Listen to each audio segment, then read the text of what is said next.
नमस्कार फ्रेंड, मैं जितेंद्र सिंह व्यूकम चैनल पर आपका स्वागत करता हूं। फ्रेंड्स, आज हम बात करेंगे हमारा देश विकासशील तो है पर विकसित नहीं। हमारे पूर्व राष्ट्रपति डॉक्टर अब्दुल कलाम साहब ने कहा था कि भारत 2020 में एक पूरी तरह विकसित देश होगा, परंतु ऐसा लगता नहीं। दुनिया के बड़े राष्ट्र हमसे व्यापार करने को उत्सुक हैं। महानगरों की बढ़ती रौनक, गांवों का विकास, स्मार्ट सिटी, कस्बों एवं बाजारों का विस्तार अबाध गति से हो रहा है। भारत नई टेक्नोलॉजी का एक बड़ा उपभोक्ता एवं बाजार बनकर उभर रहा है।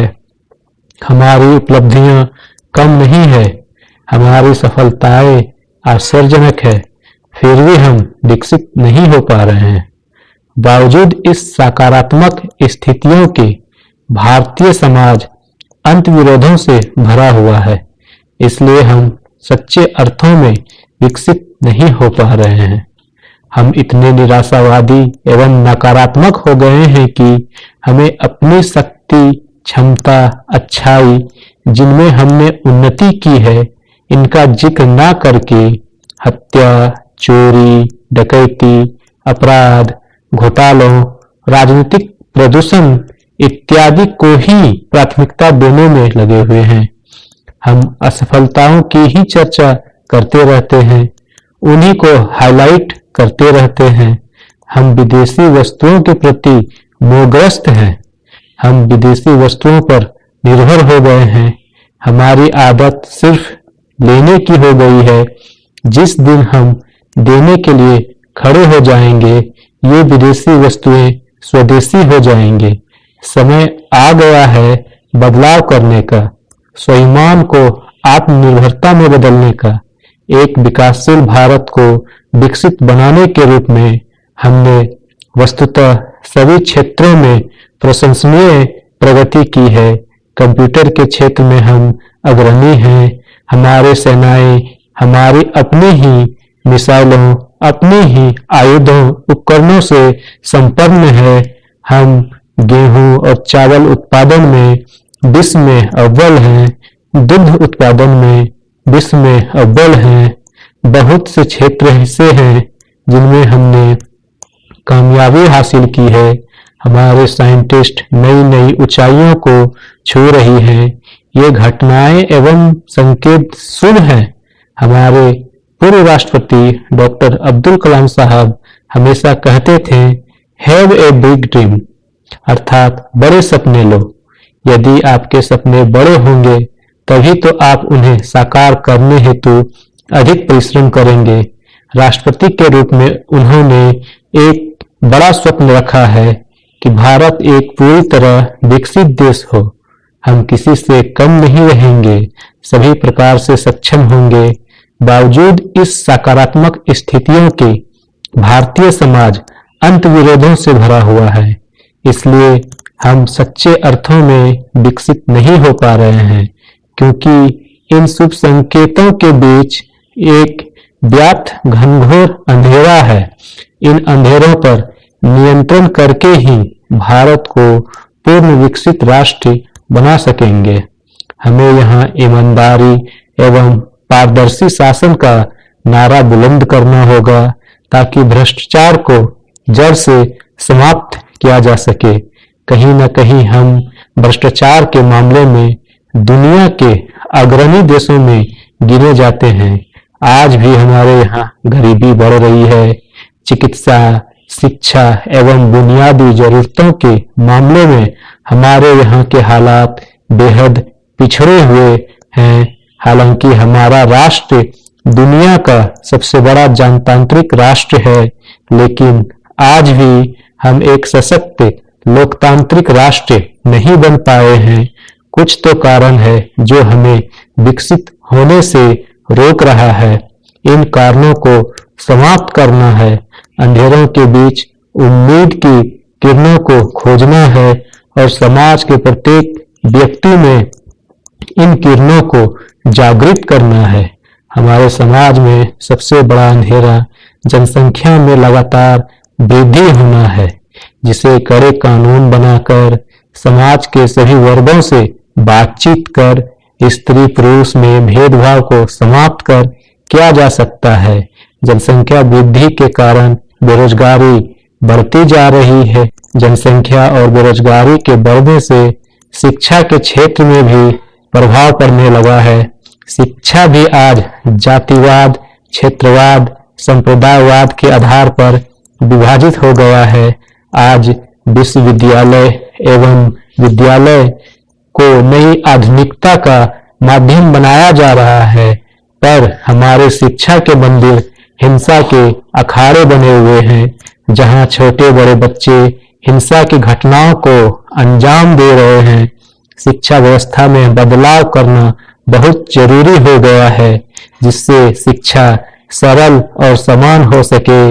अगर हम सही अर्थों में देखें तो यह समाज आज भी अनेक पूर्वग्रहों से ग्रस्त है, जैसे जातिवाद, क्षेत्रवाद, संप्रदायवाद, वंशवाद आदि का दंश हमारे विकास एवं आधुनिकीकरण में अंतविरोध पैदा करते रहते हैं।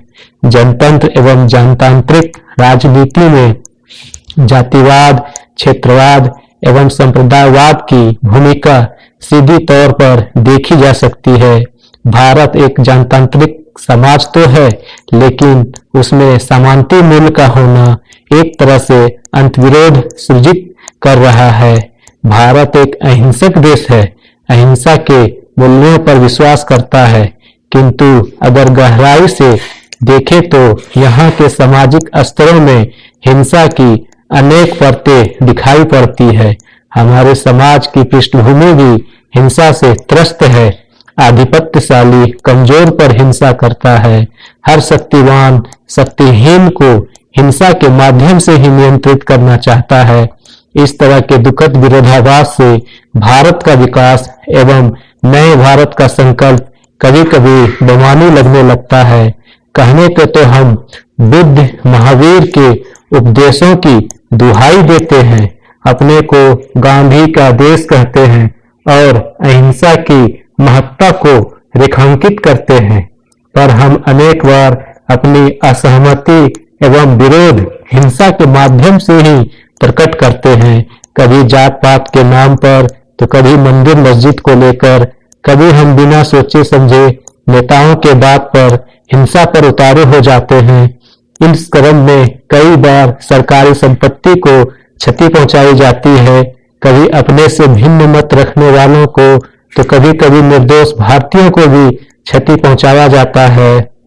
भारतीय समाज में हिंसा बढ़ी है, या यूं कहें कि हिंसा का राजनीतिकरण हुआ है।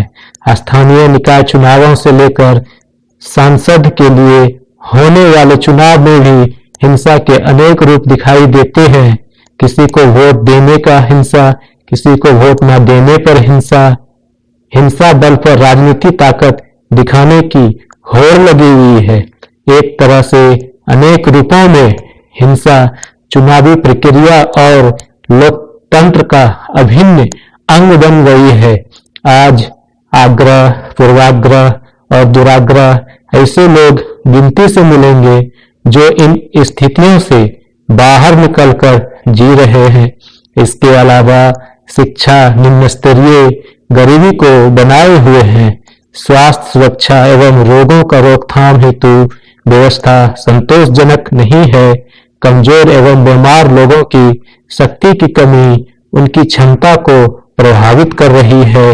आज सूचना संचार तकनीक के सार्थक उपयोग से भारत को एक नई शक्ल देने की बात कर रहे हैं।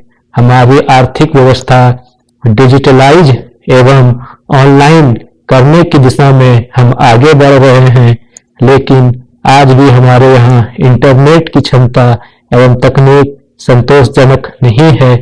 आज जब पाने के लिए एक राज्य दूसरे के विरुद्ध मुकदमा करता है, एक भाषाभाषी को दूसरे की भाषा नहीं सुहाती, सांसद जो धैर्यपूर्वक सुनने, बोलने, सोचने, समझने की जगह है, वहीं अनुशासन की जगह हंगामा होता है। राष्ट्र के तथाकथित सेवक, कुर्सी के पुजारी देश के भक्षक बने हुए हैं। राजनीति और नैतिकता का संबंध विच्छेद होता जा रहा है।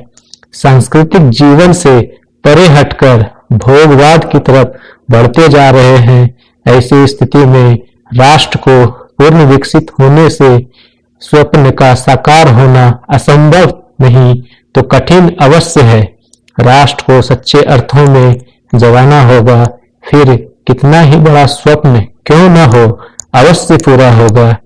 वस्तुतः पूर्व राष्ट्रपति डॉक्टर अब्दुल कलाम साहब के सपनों का विकसित भारत तभी संभव है जब नैतिक, चारित्रिक एवं अनुशासन की दृष्टि से हम उन्नत होंगे तथा राजनीति अपराध का व्यापार न बनकर देश सेवा का आधार बनेंगे। यदि हम संकल्प एवं समर्पण भाव, आत्मविश्वास एवं नैतिकता के साथ आगे बढ़ेंगे तथा देश को अपने निजी स्वार्थों से ऊपर मानकर चलेंगे तो निश्चय ही सभी क्षेत्रों में हम पूर्ण विकसित होकर विश्व में अग्रणी हो सकेंगे। अन्यथा हमारी प्रगति चालनी में भरा हुआ पानी बनकर रह जाएगा, प्रतिभासित किंतु असत्य, जो राष्ट्र जीवन के शुभ को आहत करने वाला होगा। धन्यवाद। फ्रेंड्स, इस चैनल को सब्सक्राइब करें, लाइक करें, कमेंट करें और बेल आइकन को दबाना ना भूलें। जय हिंद।